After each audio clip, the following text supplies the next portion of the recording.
정보보고서에 따르면 이란 자그로스 산맥의 특정 지역 위성 사진에서 신비로운 사각지대, 죽은 구역들이 포착됐어요. 그 험준한 산봉우리 아래에는 500m 깊이의 미사일 시티가 숨어 있는데, 이건 단순한 벙커가 아니라 강철과 콘크리트로 이루어진 거대한 지하 미로예요. 현대 전쟁의 판도를 완전히 바꿔놓고 있는 곳이죠. 이 요새는 이란의 최후의 방패일까요?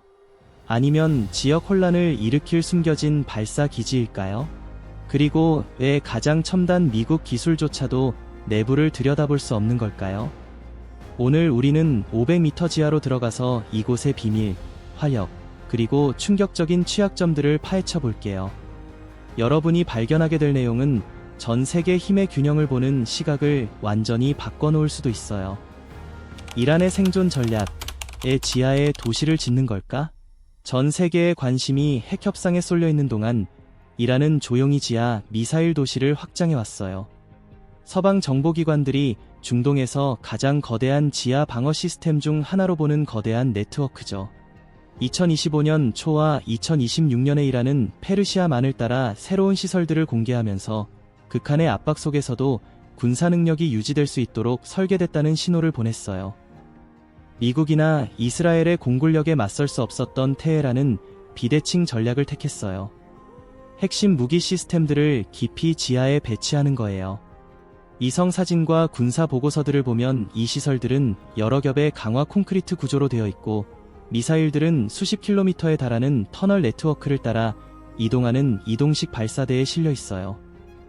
일부 장소는 강력한 벙커 관통 폭탄의 사정거리보다 더 깊이 있다고 믿어지고 있어요. 호르무즈 해협 근처에 위치해 있어서 이 지하 방어 시설들은 글로벌 에너지 루트라는 중요한 전략적 가치를 지니고 있어요. 하지만 전문가들은 어떤 군사 시스템도 완벽하게 안전한 건 없고, 이런 시설들은 기술적, 물류적 어려움에 직면한다고 지적해요. 대부분의 세부 사항을 숨긴 채 제한된 정보만 공개함으로써 이란은 억제력을 추구하는 것 같아요. 산 아래에 무엇이 있는지 모르게 해서 중동의 힘과 안보 논쟁을 계속 형성하게 만드는 거죠. 첫 번째 층, 물리적 요새의 위성이 무력해 보이는지, 이 기지들이 왜 미 국방부에게 큰 걱정거리가 되는지 이해하려면 구조를 살펴봐야 해요. 이건 단순한 미사일 벙커가 아니라 지상과 완전히 격리된 거대한 지하 군사 단지예요. 국제 언론과 군사 출판물 보고서에 따르면 이란의 주요 시설들 상당수가 지하 약 500m 깊이에 있다고 해요. 비교하자면 일반적인 벙커 관통 무기들은 제한된 깊이까지만 도달할 수 있어요. 심지어 훨씬 더 큰 GBU-57 대형 관통 폭탄도 무게가 거의 14톤에 달하는데, 관통 깊이가 대략 60m 정도로 추정돼요.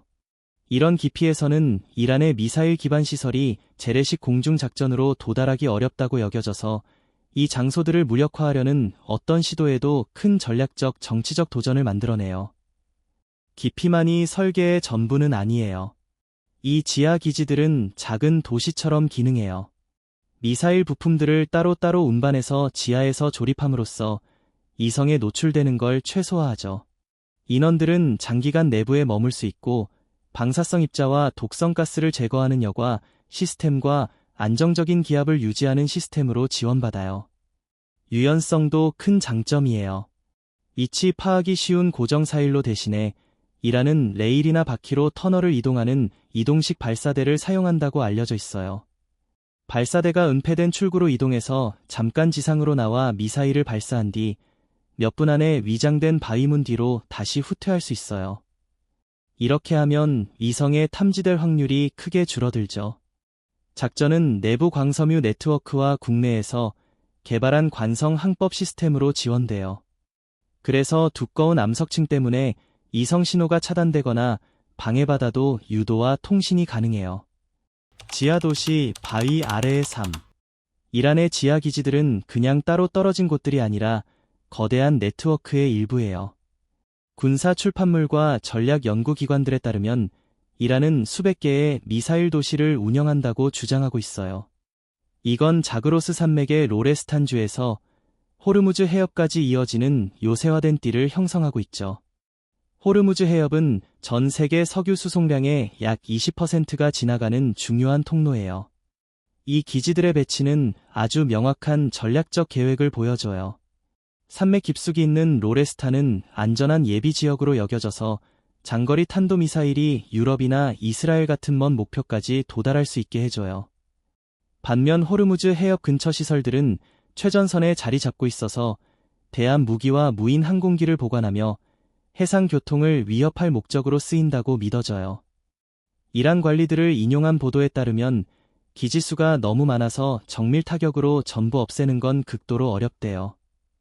이렇게 분산된 네트워크는 복잡한 전략적 상황을 만들어내고 글로벌 경제 안정에도 큰 영향을 미칠 수 있어요. 2025년 무렵에 이란은 다층 계단식 기지를 공개했는데 미사일이 지하층 사이를 이동하는 설계로 지상 관통 레이더의 탐지를 어렵게 만든 거예요. 이 시설들은 단순한 사일로가 아니라 진짜 지하 도시처럼 기능해요. 미사일 조립구역, 지휘통제센터, 생활공간, 공기여과 시스템, 독립전력 공급 장치가 있다고 해요. 그래서 인원이 오랫동안 지하에 머물면서도 버틸 수 있죠. 내부 광섬유 통신망과 관성 항법 시스템 덕분에 이성 신호가 끊겨도 작전이 가능하고요. 환기 시스템으로 숨 쉴 수 있는 공기를 유지하고 발전기, 정수장치, 식량 저장고, 유료시설까지 있어서 극한 상황에서도 독립적으로 운영할 수 있어요. 철의 띠 이란 전형 미사일 네트워크. 이란의 미사일 도시들은 두 개의 핵심 지역을 중심으로 의도적인 지리적 전략에 따라 배치되어 있어요. 첫 번째는 자그로스 산맥의 로레스탄으로 전략적 예비 역할을 해요. 유럽이나 이스라엘 같은 먼 목표를 타격할 수 있는 장거리 탄도미사일이 이 험준한 지형 아래 깊숙이 보관되어 있다고 믿어져요. 산이 자연 보호막이 되고 시설이 극도로 깊어서 일반적인 공격으로는 거의 손대기 어렵죠. 두 번째 중요한 구역은 호르무즈 해협 근처예요. 여기에는 최전선 미사일과 드론 기지가 있어서 세계에서 가장 중요한 에너지 통로 중 하나를 따라 자리 잡고 있어요. 이 좁은 해협을 통해 전 세계 석유 수송량의 약 20%가 지나가기 때문에 여기서 문제가 생기면 국제 에너지 시장과 전체 경제에 충격파가 퍼질 수 있어요. 이 두 지역이 합쳐져서 탄력성 있는 분산 네트워크를 만들어내요. 전국에 수백 개의 지하시설이 퍼져 있어서 한 번의 작전으로 전부 없애는 건 극도로 어려워요. 대규모 협력 타격을 해도 상당한 반격 능력이 남아있을 가능성이 크죠. 정보평가에 따르면 일부 기지들은 광범위한 터널 시스템으로 연결되어 있어서 한 곳이 위험해지면 미사일과 인원을 다른 곳으로 옮길 수 있다고 해요. 배치 방식 덕분에 잠재적 목표에 중복 커버리지가 생겨서 여러 기지가 같은 목표를 공격할 수 있어요. 군사적 유용성뿐만 아니라 이런 지리적 분산은 심리적 효과도 엄청나요. 잠재적 적들이 이란의 미사일 기반 시설을 무력화하려면 얼마나 거대한 규모와 위험이 따르는지 고민하게 만들죠. 지하에 숨겨진 무기들. 이란 지하기지의 진짜 힘은 거기에 보관된 무기 시스템에 있어요. 이란은 지하시설에서 보호되고 발사되도록 설계된 여러 탄도 미사일 플랫폼을 개발했어요. 가장 자주 언급되는 건 에마드와 케이바르 미사일인데 각각 사거리가 약 2000km 정도라고 해요. 이란 서쪽 국경에서 텔아비브까지는 대략 1000km 정도고 카타르나 사우디아라비아에 있는 주요 미국 군기지는 훨씬 더 가까워요. 이 사거리면 중동 대부분을 커버하고 동남 유럽 일부까지 도달할 수 있어요. 특히 에마드 미사일은 기동형 탄두를 써서 비행 마지막 단계에서 조정할 수 있어서 명중 정밀도가 높아요. 최근에는 이란의 신형 극초음속 프로그램에도 관심이 쏠리고 있어요. 파타투로 알려진 시스템이 대표적인데 음속의 12배에서 15배 정도 속도의 비전통적인 비행 경로를 써서 기존 미사일 방어 체계가 추적하고 요격하기 어렵대요. 엄청난 속도 때문에 레이더 반응 시간이 짧아지고 비행 중 기동으로 요격 기술의 예측 계산을 복잡하게 만들죠. 탄도 미사일과 극초음속 플랫폼 외에도 지하 발사 시설에 맞는 순항 미사일도 개발했어요. 이런 시스템들은 보통 저고도로 날아서 지형을 따라가 레이더에 잘 안 잡히고 덜 예측 가능한 방향에서 목표에 접근해요. 이런 능력들이 다 합쳐져서 지하 네트워크의 전략적 역할을 보여줘요. 다양한 미사일 재고를 보호하면서도 긴장이 고조되면 작전 준비 태세를 유지할 수 있게 해주는 거죠. 지하 해군 전쟁. 이란의 지하 네트워크에서 가장 눈에 띄는 부분 중 하나가 바로 페르시아만 남쪽 기지들이에요. 이 시설들에는 바다와 바로 연결된 지하 해군 항구가 있다고 믿어지는데요. 여기서 고속보트 함대가 단거리나 중거리 대함 순항미사일을 장착한 채로 보관될 수 있어요. 큰 항공모함에 의존하는 대신 이란은 해안선을 따라 숨겨진 바위 동굴에서 출발할 수 있는 수많은 작은 배들을 전략적으로 강조해요.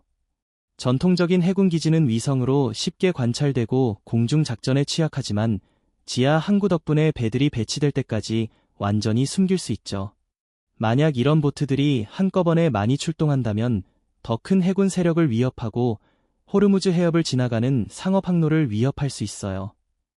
호르무즈 해협은 전 세계 석유 공급의 약 20%를 담당하는 수로거든요. 거기서 조금만 문제가 생겨도 글로벌 에너지 시장이 바로 영향을 받을 수 있어요. 페르시아만의 지형이 이런 전략을 더 강하게 만들어줘요.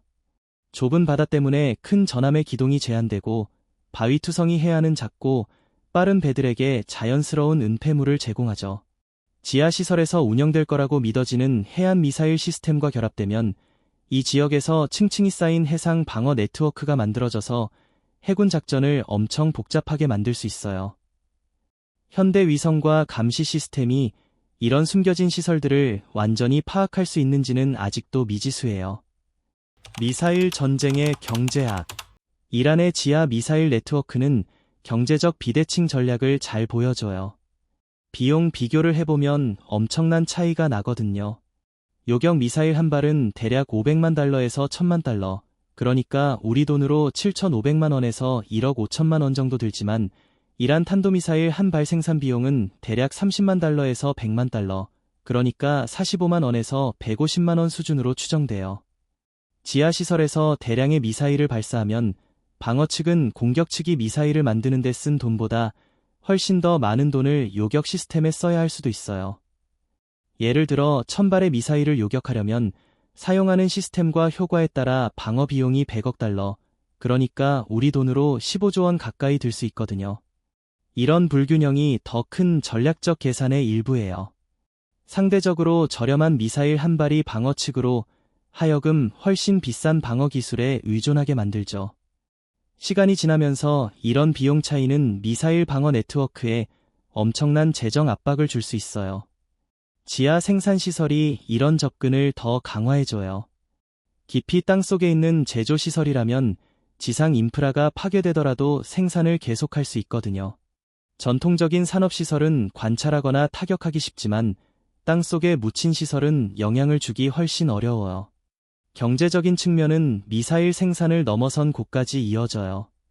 감시 네트워크, 미사일 방어, 군사준비 태세를 유지하려면 계속 돈이 들어가잖아요. 그래서 이런 전략은 잠재적 적대국들이 오랜 기간 동안 값비싼 방어 시스템을 유지하게 만들 수 있어요.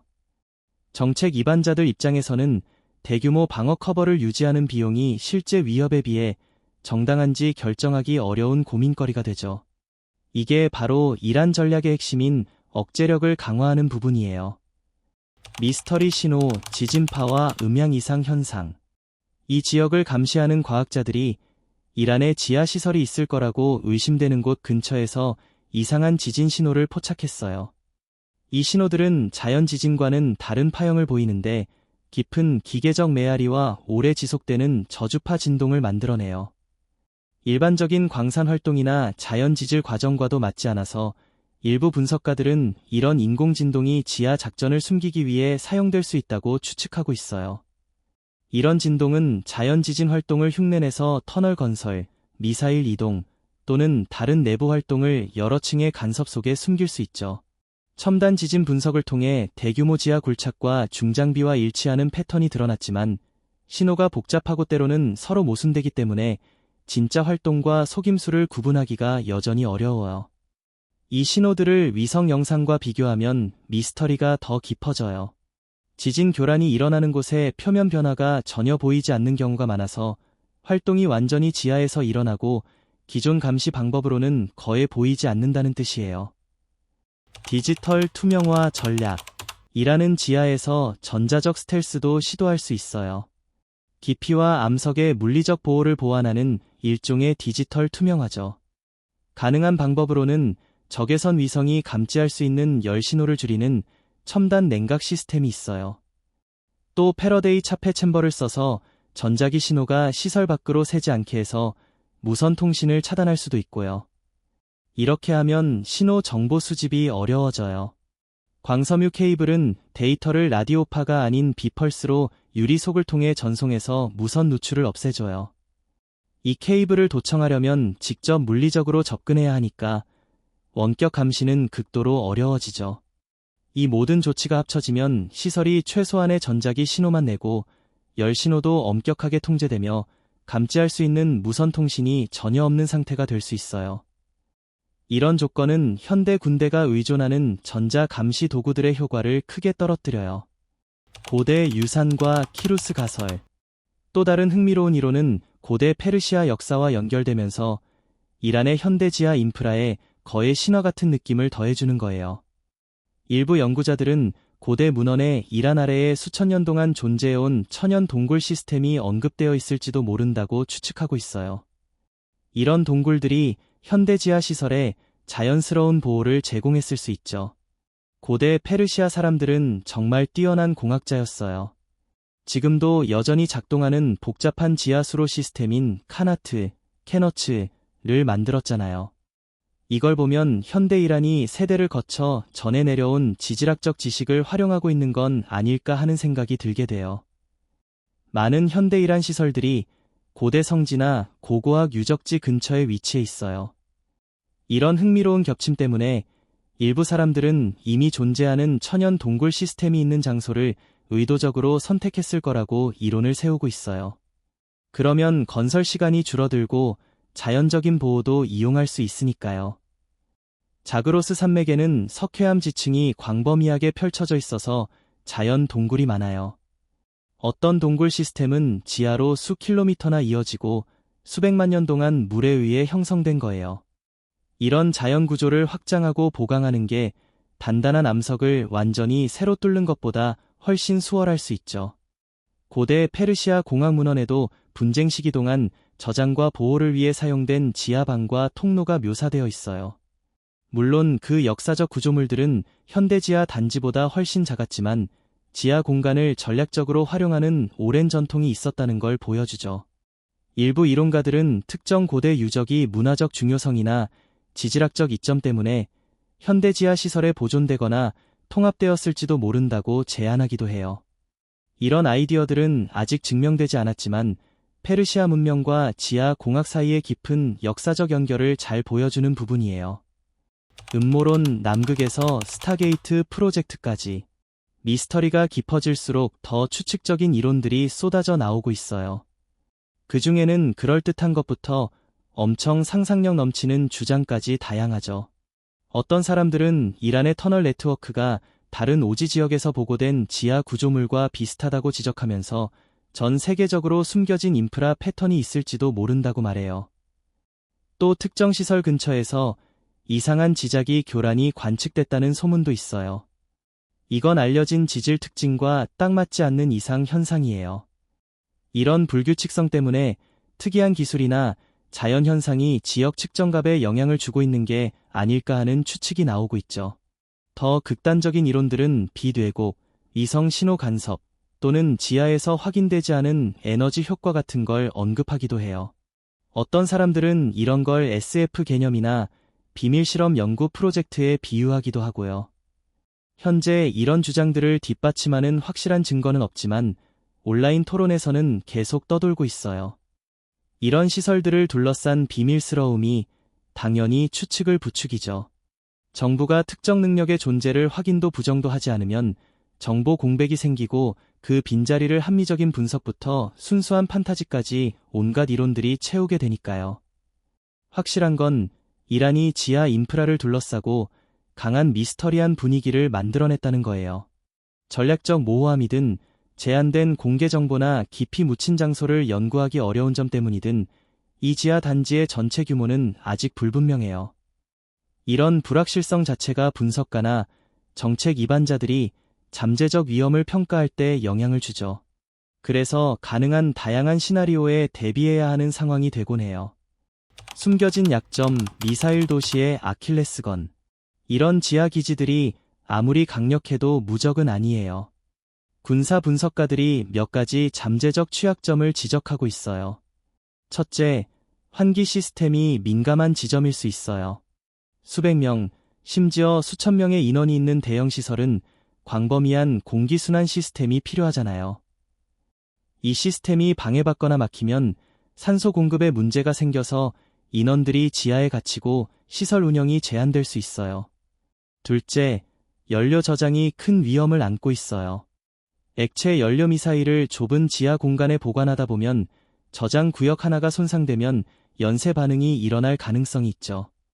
그런 경우 불이나 2차 폭발이 연결된 터널을 통해 퍼져서 단지 큰 부분에 영향을 줄 수 있어요.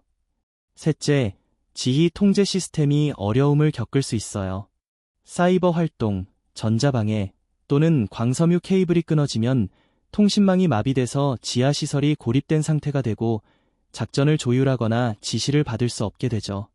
일부 분석가들은 입구, 터널문, 환기 샤프트 같은 부분이 특히 취약한 인프라 지점이라고 지적해요. 접근로가 손상되면 장비가 안에 갇히고 기지의 작전 유용성이 떨어질 수 있거든요. 또 통신 어려움도 강조돼요. 깊은 지하 지휘소는 많은 외부 위협으로부터 보호되지만 안전한 데이터 네트워크에 의존하기 때문에 교란이 생기면 분쟁 기간 동안 심각한 정보 공백이 생길 수 있어요. 기술적 문제 외에도 심리적 요인도 영향을 줄 수 있어요. 좁고 밀폐된 지하 환경에서 오랜 시간을 보내다 보면 사기와 업무 성과에 영향을 미쳐서 그런 고립된 조건에서 일하는 인원들에게 추가적인 도전이 되죠. 미래 전장, AI 대 AI. 다음 단계의 전쟁은 지상 위 세상에서 보이지 않는 지하에서 펼쳐질지도 몰라요. 이라는 인공지능으로 제어되는 미사일 시스템, 자동화된 지하 물류, 심지어 인간 지휘관이 없어도 작동할 수 있는 자율 결정 시스템을 개발할 수 있어요. 동시에 다른 나라들은 지진 탐지 기술로 지하 구조물을 매핑하고 터널 네트워크를 탐색하는 자율 드론, 고립된 시스템에 접근하는 사이버 도구 등을 개발하고 있죠. 이 경쟁은 인간 개입을 최소화한 채 인공지능이 목표를 탐지하고 추적하며 감시하는 조용한 기술 싸움이 될 수 있어요.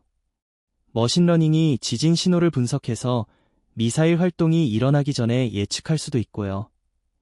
자율 로봇이 환기 시스템이나 구조적 개구부를 통해 시설 안으로 들어가 정보를 수집하거나 핵심 인프라를 교란할 수도 있겠죠. 새로운 기술들이 이 환경을 더 바꿔놓을 거예요. 양자 컴퓨팅이 언젠가 지휘 네트워크를 보호하는 암호화를 뚫을 수 있고 양자 센서가 미묘한 중력 이상을 감지해서 숨겨진 지하 시설을 드러낼 수도 있어요.